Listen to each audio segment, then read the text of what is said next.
Nous sommes sur le domaine de la Moselaine à Gérardmer, plus précisément dans la piste du Pré-Lynx. Point de rendez-vous ce week-end pour les amateurs de dénivelé. Vous voyez ici quelques 130 scolaires UNSS qui sont déjà à l'œuvre ce vendredi avec deux événements parallèles, les 24 heures D+ de Stéphane Brognard que l'on rejoint et l'ultra montée du Tétra dont on parlera également. Salut Stéphane, comment ça va? Salut, ça va très bien. Et vous? Ça va super. Alors vous êtes de retour de votre défi ONEC 4808 depuis déjà 15 jours, quelque chose comme ça. Comment ça va? Bien récupéré? Est-ce que c'était conforme à ce que vous vous attendiez? Alors c'était loin d'être conforme à ce que j'attendais, c'était beaucoup plus dur. Alors je vais revenir à chaque fois sur ce Jura mais qui m'a vraiment fait souffrir. Mais bon voilà, c'était grosso modo ce que je m'attendais, le cran au-dessus. Et en termes de récupération, je pense que je sens aussi bien les années mais aussi que l'effort que j'ai fourni. Parce que là, à 15 jours de l'effort, j'ai pas vraiment envie encore d'aller recourir, pas envie, j'ai pas l'envie, j'ai pas la dispo mentale et l'envie. Ça va revenir, il n'y a pas de problème, mais ça a été difficile, ouais, je dois le dire. C'était un azimut brutal entre le Honeck et le Mont Blanc, c'était 247 km à vol d'oiseau. Au final, on est à quoi dans les chiffres? 380 et quasiment 19 000 mètres de dénivelé positif. Tout ça avec 20 kg sur le dos. 20 kilos, alors ça c'était au mieux vers la fin, sinon c'était plutôt 25 parce que même les liofs c'est lourd. Et puis j'ai largué du matériel au fur et à mesure, mais sinon et de la nourriture, mais ouais, on était toujours à peu près à ça. Il y a un sac qui ballotte parce que quand on monte, on descend, pas sympa ce sac non plus. On n'en dit pas plus, il y aura bientôt un petit film et un bouquin pour retracer tout ça. L'événement qui nous intéresse, Stéphane, trouve aussi son origine dans un défi personnel. Vous aviez tenté de battre le record de dénivelé positif en 24 heures ici il y a un an. Une petite année, c'était au mois de septembre, effectivement, sur cette piste-là. Et je suis d'ailleurs très content de voir que, on peut voir que là, en ce vendredi après-midi, il y a tous les scolaires UNSS du département, enfin une très grande partie qui sont venus là pour se confronter aussi à cet effort qui finalement, on se rend bien compte que si on en fait que quelques tours, c'est pas si compliqué que ça. Et tout le monde, des enfants aux jeunes sportifs, aux débutants dans l'activité peuvent venir. Alors, on ne fait pas forcément 24 heures comme ça du jour au lendemain, mais en tout cas, c'est accessible à tous et c'est tout à fait réalisable. La preuve, les enfants viennent là, ils n'ont pas l'air de trop souffrir. L'aventure avait tourné court l'année dernière à cause d'un problème d'oreille interne, mais vous aviez réussi à fédérer pas mal de monde. Du coup, vous remettez ça, une formule participative cette année, comme une compétition. Alors il a coupé court, mais c'est pas grave. On a vu que déjà ce qui m'intéressait, c'était cette idée que je pense qu'il est tout à fait capable de faire se rassembler à des endroits, des gens qui n'ont peut-être rien à voir les uns avec les autres, et que cette année, il était vraiment important de l'ouvrir à une compétition effectivement de 24 heures en solo, mais aussi de 6 heures le matin, qui sera beaucoup plus accessible ou en relais ou en individuel, et de pouvoir effectivement ouvrir ça. Les scolaires avec l'option sport du lycée de la Griselle, énorme collaboration pour mettre en place, parce que c'était leur projet scolaire de faire une compétition et de l'organiser et tout ce qu'il y avait à faire autour. Et puis voilà, la station, la ville qu'on donnait leur coup de main. Surtout, gros boulot cette année encore, l'association à travers le regard d'Émile qui vont être là aussi pour s'occuper de toute la partie un peu festive, buvette, etc. etc. Donc c'est parti et j'ai envie de dire, tout le monde peut se l'approprier si des bonnes idées, des bonnes âmes ont envie d'apporter quelque chose de nouveau et de plus à cette opération-là qui est, je le rappelle, le week-end d'ouverture de la station 4 saisons. C'est fait pour ça.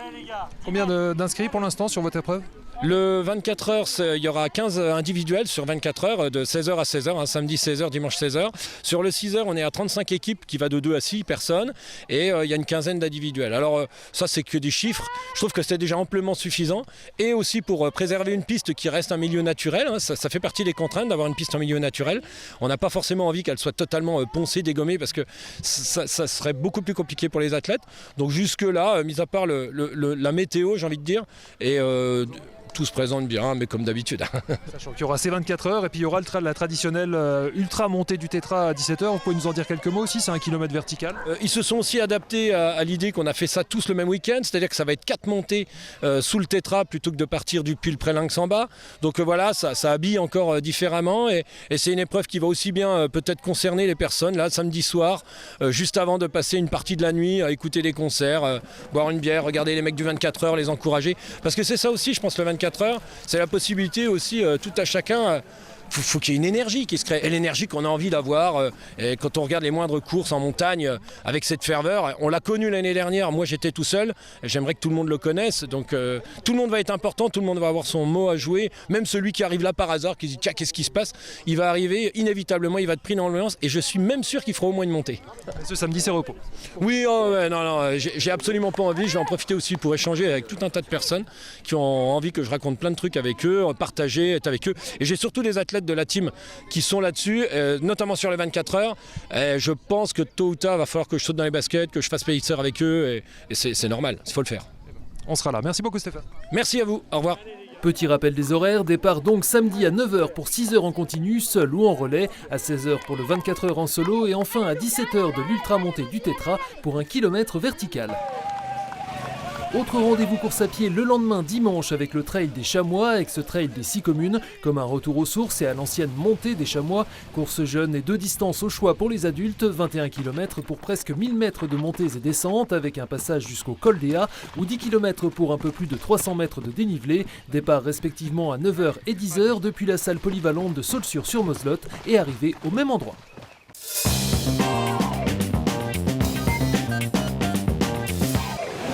Dans le reste de l'actualité sportive, événement avec la première compétition sur le tout nouveau stade d'eau vive au port d'Épinal, un championnat régional de slalom qui a fait le plein avec environ 300 séistes et kayakistes impatients de découvrir le bassin spinalien. Course par équipe en patrouille samedi de 17h45 à 19h, en individuel le dimanche dès 9h30 pour les qualifications, 14h30 pour les phases finales et suite le lundi avec une manche de Coupe de France de slalom extrême à suivre dès le milieu de matinée.